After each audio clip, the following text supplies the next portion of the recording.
So New Zealand's H1 is so heavily focused on insulation. It's like a silver bullet for efficiency and comfort. Or seen that way. Yeah, it's seen that way and it's applied that way. Welcome to the Passive House Podcast, brought to you by Passive House Accelerator, a catalyst for zero carbon building. For news, inspiration and connections from all flavours of Passive House, check out passivehouseaccelerator.com. Sign up to receive regular updates about events, get your questions answered, and contribute to the community dialogue. There's loads of free information for experienced professionals and people just starting out on their Passive House journey. We hope to see you at one of our weekly Passive House Accelerator live webinars. In the meantime, here's this week's Passive House Podcast. Welcome back to the Passive House Podcast. I'm Matthew Cutler, coming to you from Auckland in New Zealand. And I'm Zach Semke, coming to you from Seattle, Washington. It's good to have you back safely in Seattle. Zach, you've had a bit of time away? Yeah, I was in Mexico, which was wonderful. And on the day that we were flying home from the international terminal, I looked at my iPhone and saw the cartel violence or the action against the cartel there. And so I felt happy to be flying back at that moment. Yeah. Good to have you back home safely. Meanwhile, I've been deep diving into the issue of overheating of buildings in my day job, getting a little bit involved in not directly energy modeling myself, but looking at other people's energy modelings and helping them figure out how to reduce the risk of overheating, which is very topical for today's interview, which is a conversation I had with someone who is from New Zealand, but really valuably has been overseas and experienced building sites in other places around the world. So we'll get into that soon. But before we do, we've got a few people to thank.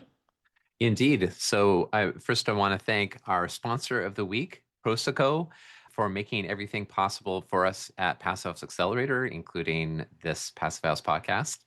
Thank you to our stakeholder partner, NYSERDA, the New York State Energy Research and Development Authority.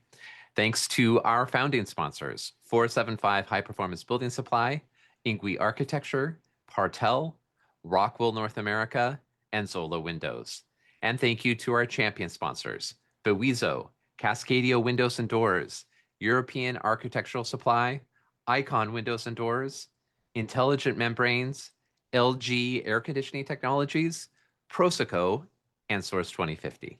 Tavis Creswell-Wells is the founder of his own company, which focuses on sustainable building solutions called Ecolution here in New Zealand. He's a building scientist and sustainability specialist. And importantly, after training here in New Zealand, he's been overseas and worked with everything from BREEAM in the UK, Green Star, which is kind of the Australia-New Zealand equivalent of LEED, and also things like TM59, which we get into. TM59 is a modelling methodology for addressing the risk of overheating. The other things that we touch on during this episode, because he has come back and is now working here in New Zealand, we have an organisation called BRANZ, which is the Building Research Association of New Zealand, and they do a lot of funded research specifically on the building industry. And he references BRANZ fairly early in this conversation because it definitely informed his career early on, particularly through a project called BEES, which was the Building Energy End-Use project. And that was one of a number of projects that BRANZ ran to look at the actual in-use energy efficiency of some buildings. Then finally, Neighbours, which isn't the Australian TV show. It's the National Australian Building Energy Rating Scheme. It's a bit of a handful, Neighbours, and that is used for existing buildings. And that sounds like a lot. It is a lot, and we touch on that fact in this interview. And when I asked Tavis later on about how all those, or if any of those overlap, particularly when you add into things like which is now getting more established in places like Europe.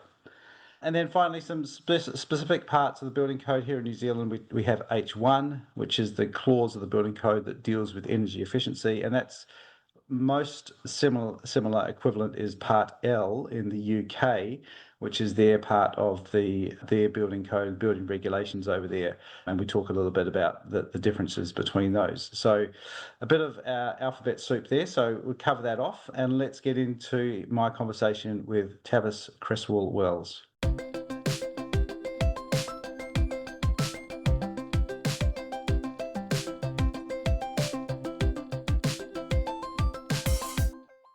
I'm joined by Tavis Creswell-Wells, who is a building scientist and sustainability specialist and currently based in Wellington. Thanks for joining us, Tavis.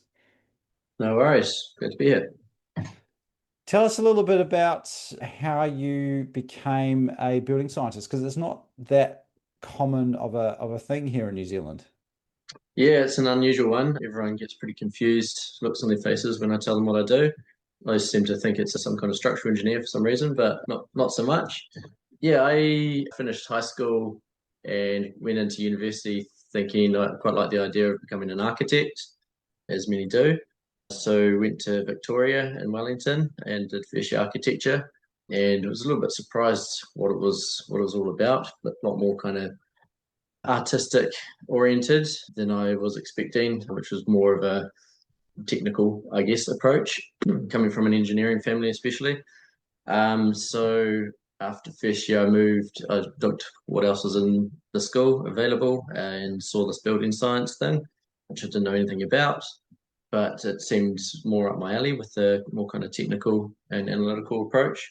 Mm-hmm. So I tried that out, and yeah, it was a pretty good fit for my nature, and still very much obviously building oriented, but yeah, just a slightly more technical side of it, which I was quite keen to get into more. So were you able to transfer from architecture into building science program? Yeah, at the time it was just like most people did architecture in first year and then kind of split off into the different specialisms like landscape architecture and interior as well. Yeah. And second year, yeah. And what did that course include when you were studying? What types of subtopics did you cover in building science? Undergrad, it was structures papers, construction, project management, economics, sustainability. That was my main major was the sustainability elements. So yeah, we started to look at things like passive design and environmental science and energy modeling, daylight, natural ventilation, all those kind of things. So it was a pretty broad set of subjects in the undergraduate degree, yeah, which gives you a nice wide understanding of what's involved in buildings. And you got the chance to be involved with the building energy and use study? Yeah. So at the end of my undergrad degree, that was the bees was in full swing. So I came into that as a research assistant, helping a couple of the postgrad students put their sections together. So that was a good introduction to kind of academia and the research world and what's going on at BRANZ. And yes, I'd feel a little bit more grown up at that point. Yeah.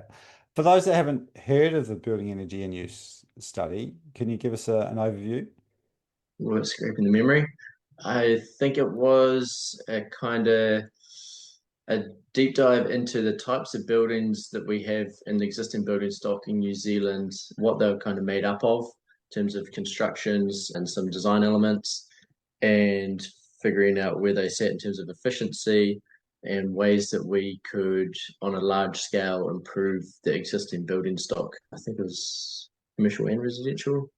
But yeah, it was a while ago now, so I'm a bit hazy on the details. Yeah, well, we can come back to that because I guess there's a question about how much stuff has changed since then, and how much that learning has been implemented. From there, you've done a bit of work on indoor air quality. Where did that interest come from? So in postgrad and the Masters for Building Science, I did my thesis on the rebuild of Christchurch after the earthquakes. This was back in 2012-ish. So I had become interested in passive design and indoor air quality and all environmental quality, as well as energy efficiency. So started looking at ways to make buildings more efficient while also being comfortable and healthy. and part of that was indoor air quality and natural ventilation. You've had the opportunity to work overseas. What inspired that, and what did you learn? Well, so that was my first job out of uni. Got the itchy feet during masters and really wanted to do my OE, which I'd always planned on doing. So did some travel for a year and then kind of landed in Europe and the UK and found this really great job at a place called Cundall. So they're a building services engineers consultancy. Get some really good high profile jobs over there and got to learning, almost relearning a lot of what I thought I knew in building science. And yeah, they had some amazing projects, really great staff on board, some top engineers to learn from.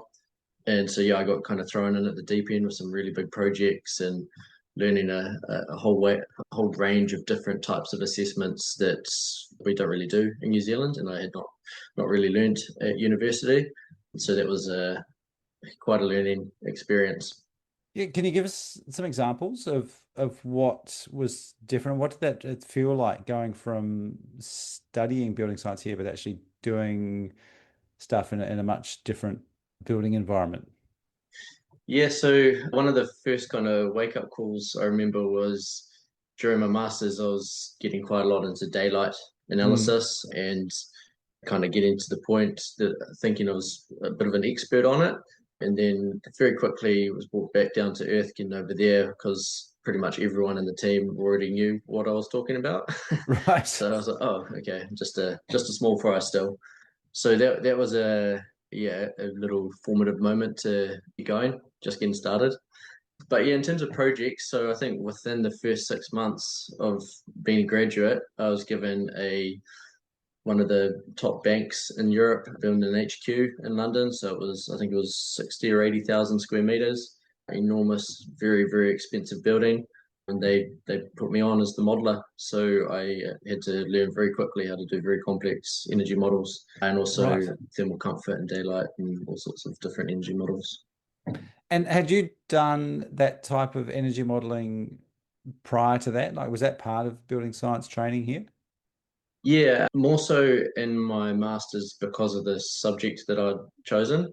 You do definitely do some energy modeling in the undergrad building science course, but obviously much smaller scale, and you kind of really just getting into what it means and what the inputs might be. So it was a huge step up in terms of scale and expectation. Yeah. Now you mentioned passive solar. When did you first come across passive house? I think I came across it during my thesis, but didn't really get into it too much. I was just looking more at general passive principles like daylighting, window sizes, that kind of thing. But it was over in London because the UK were starting, especially towards the end of my time there, around 2018, that kind of time. Scotland started getting very interested in it to make it part of their building code regulations. We have offices in Scotland, so we were kind of kept up to date with that. And certain types of projects, so like schools and medium to large scale domestic apartment blocks, they were getting quite interested in passive house to really drive down the energy expenditure and keep their tenants warm. Right. So it started becoming quite a clear best practice for me. Because it's really driving down the energy the building needs to begin with before you even start thinking about renewables and technologies to deliver that energy. So it seems like an obvious starting point for best type of performance. Had you done other rating systems or done certifications? Because you've had experience with BREEAM, and have you done WELL and things like Green Star in your other work?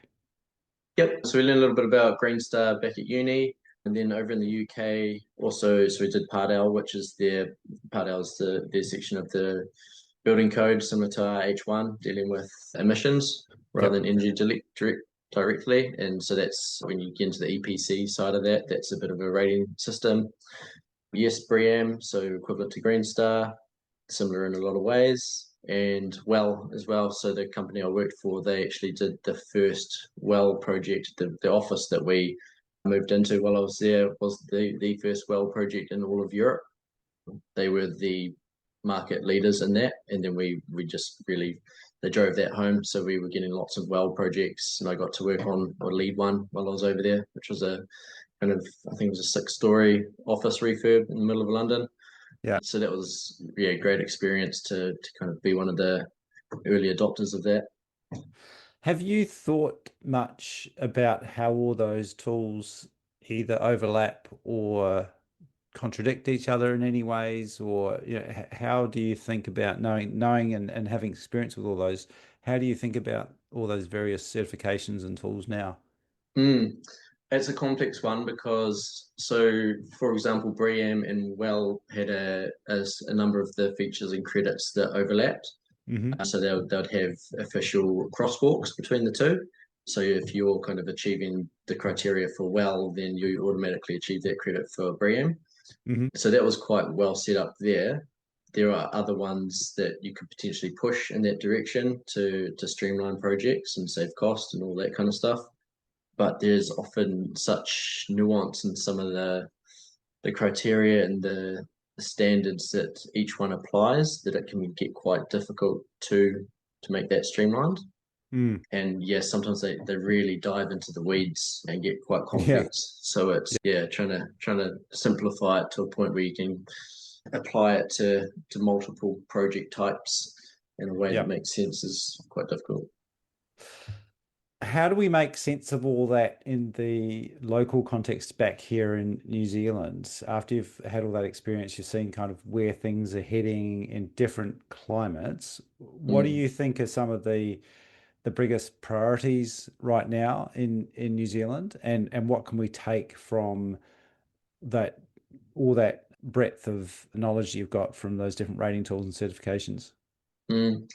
So overheating is a big one. I think we're gonna have problems on that coming up in New Zealand, but I guess we'll get into that a bit more in conversation later. Yeah. So I think for me, the one that's really stuck out since coming back is H1. So the equivalent over in the UK, Part L, is, I would say, a decade or more, like maybe 2 cycles of revision ahead. It's just so much more comprehensive and more easily applied, which I didn't think at the time, but coming back in hindsight made me see the kind of the benefit of it. So New Zealand's H1 is so heavily focused on insulation as like a silver bullet for efficiency and comfort. Right. Or it's seen that way. Yeah, it's seen that way, and it's applied that way. The way H1's set up, it's kind of like everything's just about R value. So how does Part L work? What makes it different? So it's not just heating and cooling demand like H1. It's also takes into account your lighting, your hot water, and auxiliary, so ventilation and pumps and stuff. So you have to put in the systems that you're using, the mechanical MEP systems, as well as the building envelope, and you have to put in the efficiency of those systems. And it's not done. It's done at design stage and also at completion of building stage, whereas H1's just at some point during design. So you can make assumptions early on, but you have to then back it up with the documentation that's submitted at the practical completion for what's actually been installed. So there's a lot more robustness around the quality of what's been modeled and designed. Yeah. What else? Did you say that's got a cooling load component as part of it as well as a heating load? Yes. Yeah, so which is quite significant. Cooling energy, so in terms of energy, but there's also criterion 3 was looking at exclusively solar gain. So the point of that is to try and limit how much window area was being used on buildings, so that you're not just relying on air conditioning or efficient systems to overcome how much heat might be allowed into the building. Yeah. So you're putting checks and balances through the design process, not just kind of what happens at the end. What was your perception when thinking back to when you were working in the UK or people that you've been in touch with since? What was your perception of the professionals how they were adopting that, because that hasn't always been the case, right? Like looking at things like solar heat gain and cooling load, that's relatively new in the UK. Well, I was doing it from day one when I started back in 2015. It was Right. standard practice. So yeah, I think it's been going on for a while. So it wasn't seen as problematic by the industry. It was just standard practice. It was standard practice. There was the odd, client or designer kind of dragging the heels and calling it a problem. Right. But really, it was a pretty reasonable step. Yeah. If you want a building that performs, it doesn't overheat. Yeah, it wasn't that difficult to comply with. So Yeah. And as you say, coming back to us here in New Zealand, this is something that you're going to be talking about, you have talked about presenting on. Why is this a big issue for New Zealand? Well, let's start there. Why is overheating such a big problem for us? basically, because we've got absolutely nothing in place to mitigate it at this point. There's nothing anywhere in building regs that's set up to control overheating. So the situation we have where there's not too much of a problem so far is basically just luck. Right. Yeah. Yeah, and as climate warms, as H1 comes into effect and insulation, well, it's been in effect for a while now, but as the building stock starts to increase with new buildings that have been more insulated. And I think as architectural and real estate preferences move towards more highly glazed buildings, more compact spaces, there's going to be a lot more solar gain getting in and then not being able to get out because of more insulation. And there's still very little understanding of how windows should be designed, openings should be designed, and things that are making them ineffective. I just on that point, I want to make it clear that because there's been quite a bit of talk about the H1 increase in insulation causing overheating. Yeah. And I hear it regularly. Yeah, and so it's plain and simple, it's not correct. Insulation is just one design component, and it's probably one of the less influential design components compared to things like the amount of glazing that you put in on a building or for a space, and the ability to ventilate is they're far more influential elements to the design than the amount of insulation in the walls or roof or wherever. Yeah. Well, so Yeah. let's dive into that in the solutions space. When you're energy modeling now here in the New Zealand climate, what do you typically look for to help first identify the risk, but then mitigate that risk in a design? So back in my previous role, which is predominantly commercial, the first thing we'll look for is how much glazing there is, because typically there'll be too much glazing on most designs. Yeah. If I had a nickel for every conversation I had with designers about reducing glazed area, be a wealthy man. So But I'm that's guessing as a consultant, you get to look at a concept that's already been consented, at least resource consent. often, yep, How much a sway do you have when the design's already been done? yep, yeah. So that's why we implore architects or clients to bring us on as early as possible, because then we get a chance to actually guide the design down more effective and cost-effective routes. But yeah, as you say, often it is later on in the process, and we're limited with what we can do. So at that point, often the only thing we can do is change the glazing specification. So there's a characteristic of glass called the shading coefficient, which is how much solar heat gain is allowed through the glass. And so you can reduce that factor to reduce the amount of solar heat coming through.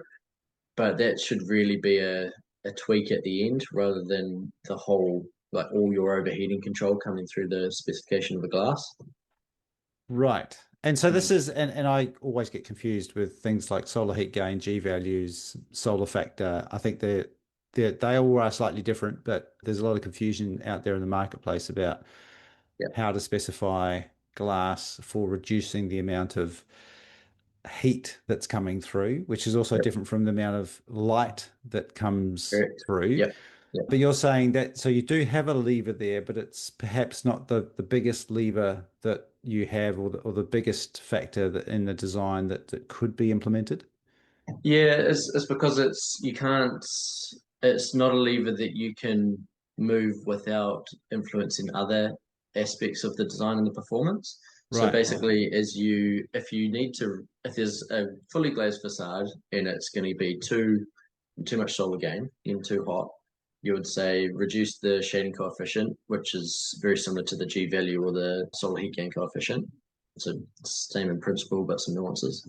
So you would reduce that to reduce the amount of heat coming in, but hand in hand with that is the light transmittance, the VLT value. So they're kind of tied to an extent. So if you reduce the shading coefficient, you also have to reduce the VLT. So that means less daylight coming in. So there are knock-ons, and there's a limit to how much you can do it. So the glass starts getting darker, and it starts getting more expensive as well. And windows are already more expensive than walls, so we would say try to limit how much glazing you have to start with. Have more wall section, and then you get a bit more room to play with these characteristics of the glass. Yeah. And what about external shading and internal shading as well? Do you come up against architects with not wanting to do external shading? Definitely, yep. Right. Or have ideas of what shading they want and won't budge from that. Right. Yeah, so generally would prefer to see more external shading because it is a very good first defense to limiting solar gain, but it's only effective in a range of scenarios. So a kind of common misconception is east and west facing windows should be using fins rather than vertical fins rather than horizontal louvers.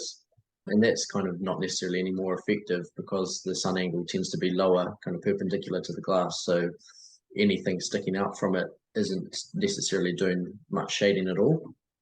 So at that point, it can just become an extra cost or a maintenance issue and that kind of stuff. So okay, yeah. So you're saying that vertical shading on the east and west face is not necessarily as effective as horizontal fins?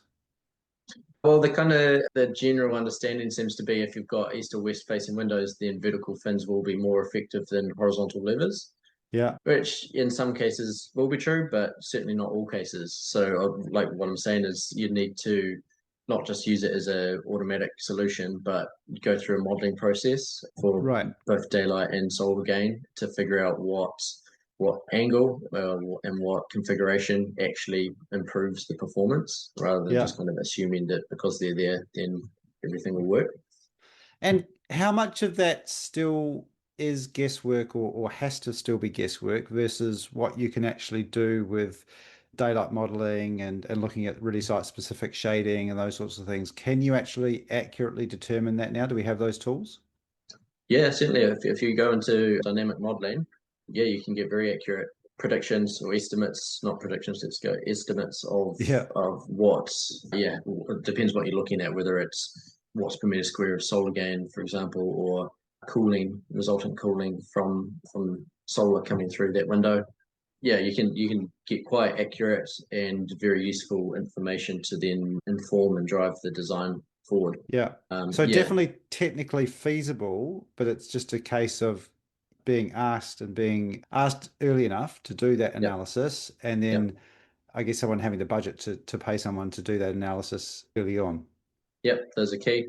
And what you'd also do, or what we would do as consultants, would be to take a step back to begin with and say, hey, look, is this window facade site even suitable to the kind of shading that's been proposed or the amount of glazing that's been proposed? And before getting into modeling, which it can get expensive, just look at it at a fundamental level and say, hey, maybe shading is not a good idea at all here.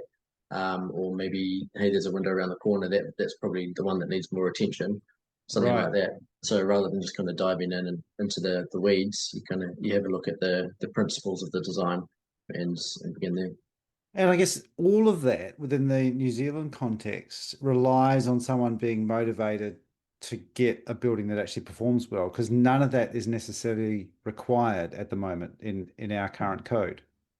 Very much not required. It's really only if a client and design team are going for something like Green Star or Homestar, maybe well to an extent, or neighbours. So if they really do need to be demonstrating certain levels of energy efficiency or performance for daylight or whatever it is, then yeah, there's very little driving this need for improvement. Mm. Mm. Do you get into, we talked a lot about overheating, but also the other issues, moisture control, ventilation. Do you get into that a lot these days as well? Is that separate to the energy modeling or included as part of it? It's pretty much exclusively separate because it's a risky area to be involved in without the necessary knowledge. Okay. So yeah, typically energy modeling would just be the sensible element, so without any moisture considered. And if we could see potential risk in a situation, we would recommend something like WFI modeling. But that tended to be outside of our scope as consultants. There's not many people in New Zealand doing WFI well, as far as I know. So yeah, it's something, it's always been on the radar and it would be nice to do, but there is a large risk associated with it and a lot of upskilling to be really secure in delivering that. Sure. Yeah. So are you talking mostly there about larger commercial buildings where there'd likely be mechanical service engineers and facade engineers involved taking care of some of that interstitial moisture and condensation concerns? Certainly mechanical engineers for anything commercial. Facade engineers, there'll be the supplier and they'll have their in-house expertise, but often they wouldn't be too involved in the actual design of the facade. It would just be more like guidance along what products are suitable. Yeah. Any thoughts on the benefits and limitations of natural ventilation, particularly in the residential context? Is a big point of discussion, because apparently passive house is a closed box, so you can't open the windows. Yeah. Or so the perception is, a lot of people. Do you have professional or personal thoughts on the value of natural ventilation in New Zealand's environment? Yeah, definitely. I think we should be doing more of it, can be doing more of it. New Zealand's a pretty mild climate. There are some climates or subclimates within New Zealand that do get quite warm through periods in summer, which are the most challenging. But for the most part, we're not so cold that we can't use openable windows. Yeah, I think that there's a few things that happen in New Zealand that, people don't trust it quite as much. So like the way building codes set up with the 5% area which has nothing to do with overheating control. It's all to do with ventilation for fresh air, but it sometimes gets referenced and used as a starting point for natural ventilation. So that's a really misleading definition because 5% they've based it on geometric area, which is the kind of elevation. As far as I understand it, it's the elevation of the window. Yeah. It has absolutely nothing to do with the actual opening element. No. So you can achieve 5% reasonably easily, but what you've actually got is closer to probably 1 or less %, which is completely useless for ventilating to avoid overheating. So people end up, they've got these windows and think they're doing okay, but then there's no airflow through them. Yeah. So they overheat and people think, oh, well, opening windows don't work. So that's a kind of, it's pretty misleading. The only thing that's anything like useful, or not useful, but relevant is, not useful. Yeah.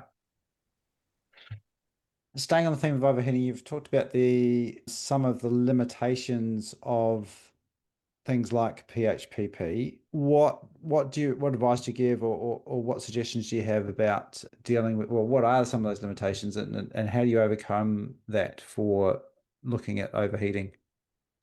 Yeah, so PHPP just has a check as part of the criteria. For those who don't know, 25 degrees is the threshold, and up to 10% of the year.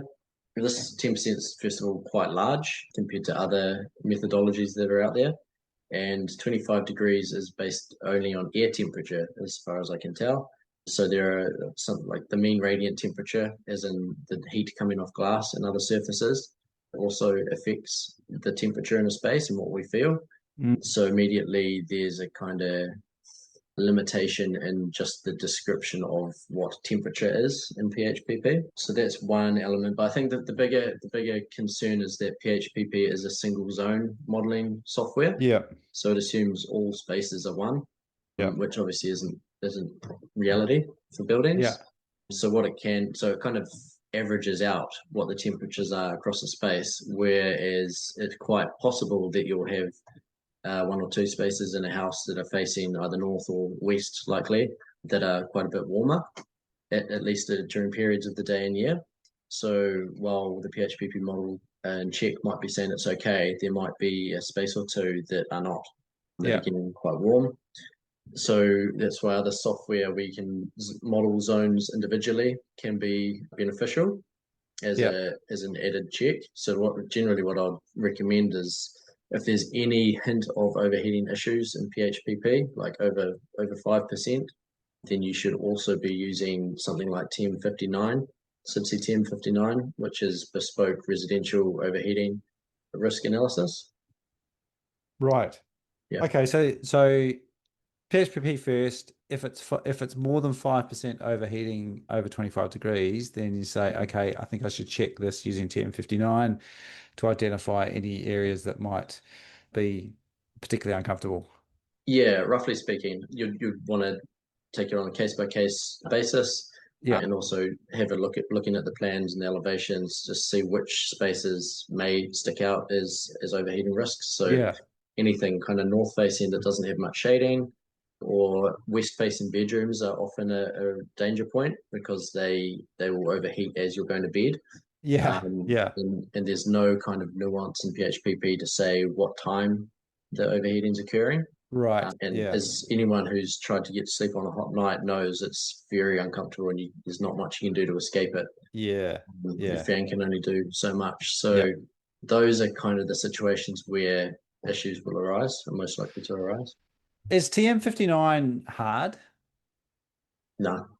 Well, when I was doing it in the UK, it wasn't, because we had the software, we had like the knowledge to do it. So you just did it, and it could be quite simple. And as long as consultants, you also get to suggest ways to remedy any issues that the assessment finds, then you can work through it quite well. And if you have a design that's reasonable to begin with. There were some situations, so we'd use TM52 on schools. So TM52 is for non-residential and TM59 is for residential, and they're nuanced for those building types. So schools was quite difficult, just because you've got so many students and internal gains in small spaces. So that means it's a lot of heat being generated that you have to try and reject from the space through ventilation constantly. Right. But in terms of buildings and residential buildings, the ones that tended to be issues were more higher density accommodation blocks, where you might have an apartment facing west, and then they've got carried away with glazing. So there's too much solar gain, and the windows are restricted to 100 mils, as often was the case. So there's not enough vent flow out of the building. So those would be issues, and they could be quite difficult to fix, especially if client or architect weren't willing to reduce glazing area. Yeah. Great to know the solutions are there. It's technically very feasible. It's just a matter of us getting people like yourself involved in projects early on. Yeah, definitely. So just wrapping up, Tavis, where do you think we are now in terms of building science? Where have we come from? Got a bit of work to do. Where would you like to see New Zealand progress now and say the next 4 or 5 years? Yeah, when I came back to New Zealand during COVID, it was going quite well. The sustainable buildings sector was going quite well. It seems like there were a lot of people keen to invest in high-performing buildings and improving health for occupants, whether it's commercial or domestic. And it was strong. It was going in the right direction, but it's definitely taken a big back step in the last 2 or 3 years. So I'm hoping, as people become more comfortable spending money again and investing in buildings, that sustainability and performance element will pick up again. I think, kind of brutally honest, I don't think much of H1. I think that's a really important thing that we need to focus on and change quite drastically. Yeah. As I said before, I think it's at least 2 cycles behind, say, the UK. Yeah. So there's a lot that can be done there, and either add a mechanism to that for overheating or a standalone regulation for overheating in itself, Yeah. because I think Yeah. that's going to become quite a big problem in the next decade or so in New Zealand. Yeah. Awesome. Hey, well, thank you very much, Tavis, for your time today, and really appreciate your insights, and keep up the good work.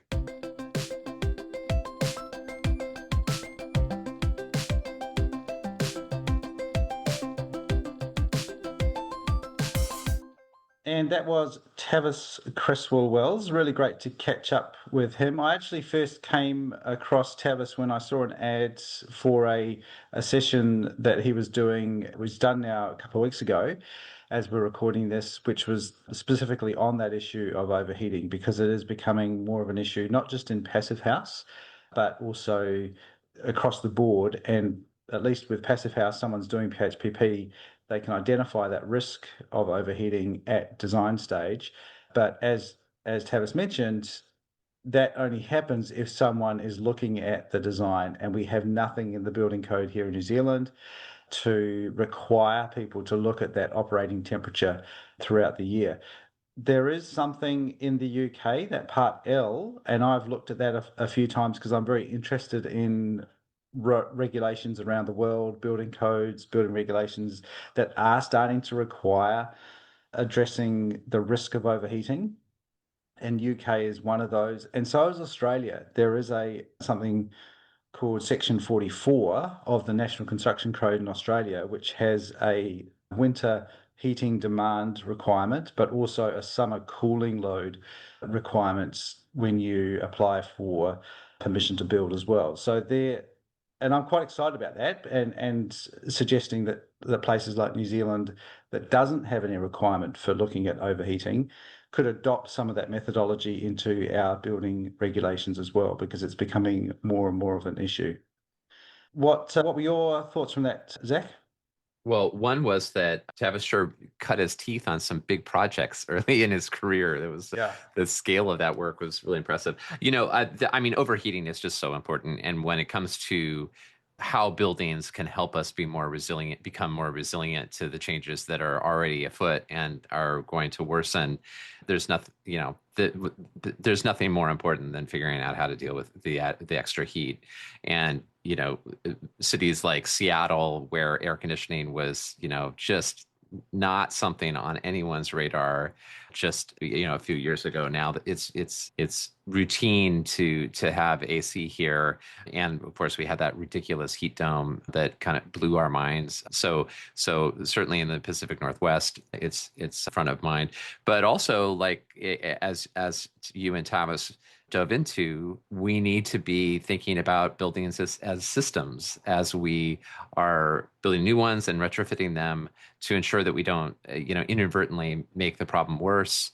I really appreciated that he was so clear that it's not the fault of insulation that we're overheating, that overglazing, and the way that we're dealing with external shading and all of the things that you guys got into is what makes the problem happen, or exacerbates the problem. And again, it comes back to, if we just focus on one element of a building, we're missing the power that we have when we can instead approach buildings with a systems-based approach and optimize the different elements in the building to make them livable and make them efficient in the winter and in the summer, because we do need both in many parts of the world.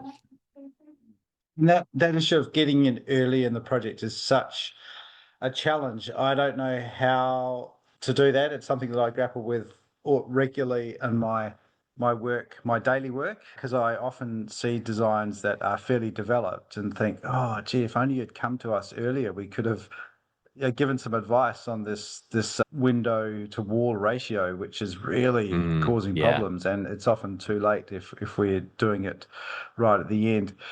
And the other thing that I really like about Tavis's story is, as he mentioned, getting to cut his teeth on some big projects. That's kind of a consequence of traveling. And the other thing that kind of winds me up is is us trying to reinvent the wheel all the time. And I think the more that we have people reaching out, but also experiencing work in other regions and seeing where a lot of this really good work, like Part L in the UK and Section 44 in Australia, there are already methodologies and policies that are working or have been developed that could be implemented relatively quickly, and we don't need to wait and spend lots of time developing new policies.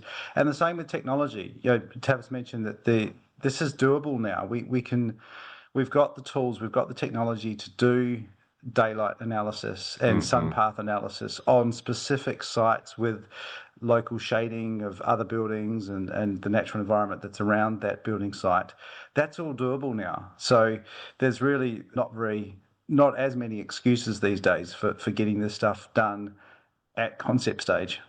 Yeah, that's such a good point.